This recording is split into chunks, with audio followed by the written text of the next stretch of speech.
அஸ்ஸலாமு அலைக்கும் வரஹ்மத்துல்லாஹி வபரகாத்துஹ். லா தஹ்சன், கவலை கொள்ளாதீர். எதை குறித்து சகோதரரே?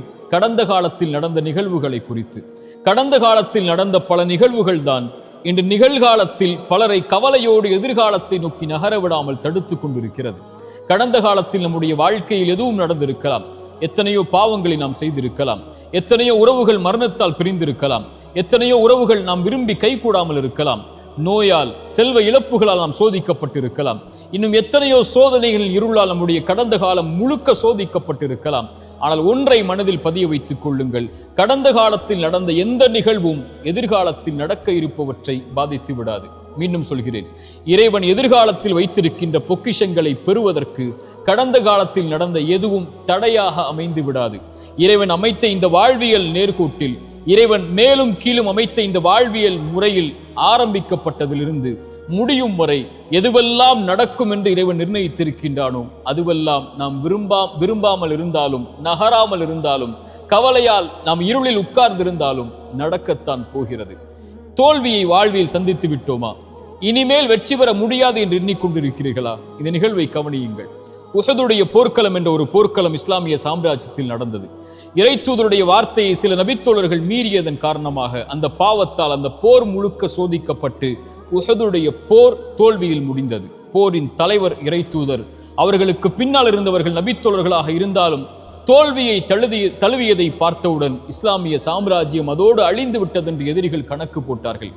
ஆனால் இறைவன் வசனம் இறக்கினான், வலா தஹினு வலா தஹ்சனு அன்துமுல் அலௌன இன் குன்தும் முஃமினீன். நீங்கள் கவலை கொள்ளாதீர்கள், பயம் கொள்ளாதீர்கள், இறை நம்பிக்கை கொண்டவர்களாக நீங்கள் இருக்கும் காலமெல்லாம் நீங்கள் தான் உயர்ந்தவர்கள் என்று.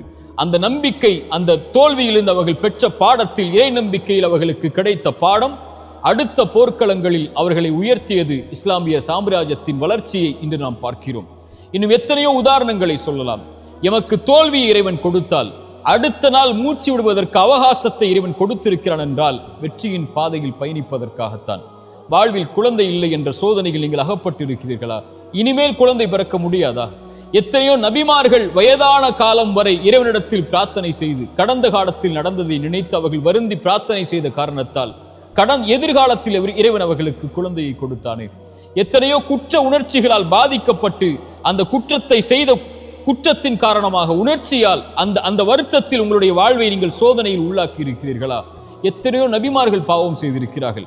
ஆதம் பாவம் செய்தார் அலைஹிஸ்ஸலாம். இறைவனை அழைத்தார், அநீதம் செய்து விட்டேன் யா அல்லாஹ், என்னை மன்னித்து விடு என்றார். மன்னித்தான் இறைவன். நபி யூனுஸ் ஒரு குற்றத்தை செய்தார், இறைவனிடத்தில் மன்னிப்பை தேடினார், மன்னித்தான் இறைவன். இறைத்தூதர் ஸல்லல்லாஹு அலைஹி வஸல்லம் சொன்னார்கள், இந்த ஹதீஸை கேளுங்கள். ஒரு மனிதன் இரவில் பாவம் செய்வான், காலையில் வந்து மனிதர்களுக்கு மத்தியில் நான் இதை செய்தேன் என்று சொல்லுவான். இறைவனிடத்தில் எல்லோரும் மன்னிக்கப்படுவார்கள் இவனை தவிர. ஏனென்றால் இறைவன் மறைத்ததை இவன் வெளிப்படுத்தினான். இறைவன் மறைத்து இவனை இந்த பாவத்திலிருந்து நீக்க வேண்டும் என்று நினைத்தான். ஆனால் இவனோ வெளிப்படுத்தி அதை தொடர்கிறான் என்று இறைத்தூதர் ஸல்லல்லாஹு அலைஹி வஸல்லம் சொன்னார்கள். இறைமறை என்ன சொல்லுகிறது? ஒரு மனிதன் பாவம் செய்கிறான், அந்த பாவத்திலிருந்து மீள்கிறான், ஈமான் கொண்டு, இறை நம்பிக்கை கொண்டு, நல்ல அமல்களை செய்தென்றால் அவன் செய்த பாவங்கள் அனைத்தையும் அவன் பாவ மன்னிப்பை தேடியதற்கு பிறகு நன்மைகளாக அவனுடைய புத்தகத்தில் மாற்றுகிறான் இறைவன். ஏன்? அந்த பாவத்தின் வாட்டத்தில் அவன் இருந்துவிடக் கூடாது என்பதற்காக. சுப்ஹானல்லாஹ். இப்படிப்பட்ட இறைமறையையும் இறைத்தூதருடைய வழிமுறைகளையும் பெற்றிருக்கக்கூடிய நாம் ஏன் நம்முடைய கடந்த காலத்தில் நடந்ததை நினைத்து வருந்தி கொண்டிருக்கிறோம்? லா தக்னது மின் ரஹ்மத்தில்லாஹ். இறைவனுடைய அருளில் ஒருபோதும் நம்பிக்கை இழக்காதீர்கள். உங்கள் வாழ்வில் எது இல்லாமல் இருந்தாலும் இறைவன் கொடுப்பான் என்ற நம்பிக்கையில் முன்னேறுங்கள்.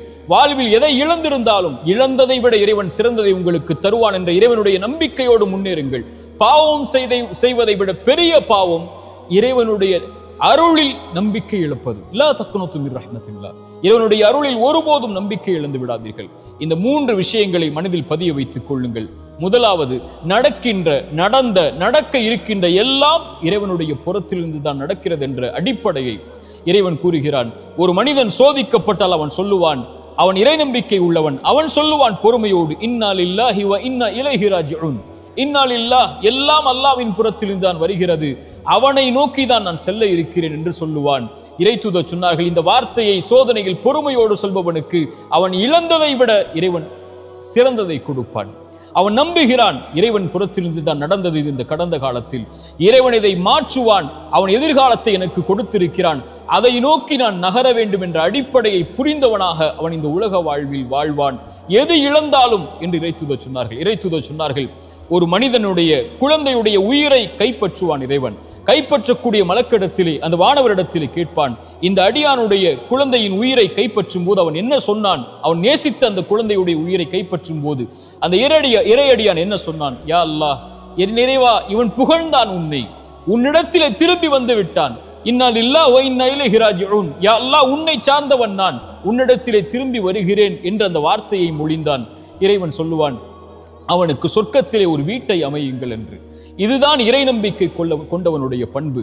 இறைவனுடைய நாட்டத்தில் நடக்கிறது, இனிமேல் நடப்பது சிறந்ததாக இருக்கும் என்று இறைவனை சார்ந்து வாழ ஆரம்பிப்பான். இரண்டாவது, நன்றியோடு இருங்கள். கடந்த காலத்தில் உங்களுக்கு கஷ்டத்தில் துணை இருந்தவர்களுக்கு, சிரமத்தில் துணை இருந்தவர்களுக்கு, உங்களை கைவிட்ட போது கை கொடுத்து உதவிய நல்லவர்களுக்கு நன்றியோடு இந்த உலக வாழ்வில், எஞ்சி இருக்கக்கூடிய வாழ்விலும் வாழ ஆரம்பியுங்கள். மூன்றாவது, பாவ மன்னிப்பை கேளுங்கள். நீங்கள் இறைவனுக்கு பாவம் செய்தால் இறைவனிடத்திலே மன்னிப்பை பெறலாம். மனிதர்களுக்கு நீங்கள் பாவம் செய்திருந்தால் அவர்களை அணுகி பாவ மன்னிப்பை கேட்டு அந்த பாவத்திலிருந்து விடுபடுங்கள். அவர்கள் மன்னிக்கிறார்கள், அவர்கள் மன்னிக்கவில்லை, உங்களை வெறுத்து வாழ்கிறார்கள், அதற்கு பிறகு உங்களோடு அவர்கள் உறவை துண்டித்து விட்டார்கள், அதுவெல்லாம் உங்களுடைய கணக்கில் அல்ல, இறைவனிடத்தில் ஒப்படைத்து விடுங்கள். அவர்களை அணுகி மன்னிப்பை கேளுங்கள். மன்னிப்பை தேடி எதிர்கால வாழ்வில் அந்த தவறை மீண்டும் செய்யாமல் உங்களை பாதுகாத்துக் கொள்ளுங்கள். இந்த மூன்று அடிப்படைகளை கடந்த காலத்தில் இருந்து எழுந்து வரும்போது நிம்மதியோடு எதிர்காலத்தை கழிப்பதற்காக பாடமாக பெற்று கழியுங்கள்.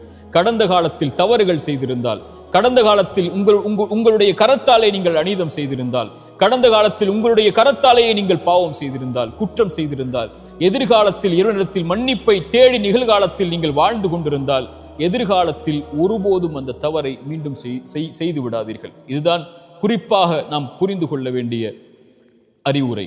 கடைசியாக, இந்த உலகத்தில் எது உங்களை விட்டு நீங்கி இருந்தாலும், இந்த உலகத்தில் யார் உங்களை விட்டு நீங்கி இருந்தாலும், இந்த உலகத்தில் எது உங்களை புறக்கணித்து விட்டாலும், இறைவன் உங்களை ஒருபோதும் புறக்கணிப்பதில்லை. அவன் உங்களோடுதான் உங்களுடைய கடைசி மூச்சு இருக்கும் வரையும் இந்த உலகத்தில் இருப்பான் என்ற அடிப்படையை மனதில் பதிய வைத்துக் கொள்ளுங்கள். கவலைகள் நீங்கும். அகூலு கௌலி ஹாதா அஸ்தகுஃபிருல்லாஹ் லி வ லக்கும். அஸ்ஸலாமு அலைக்கும் வரஹ்மத்துல்லாஹி.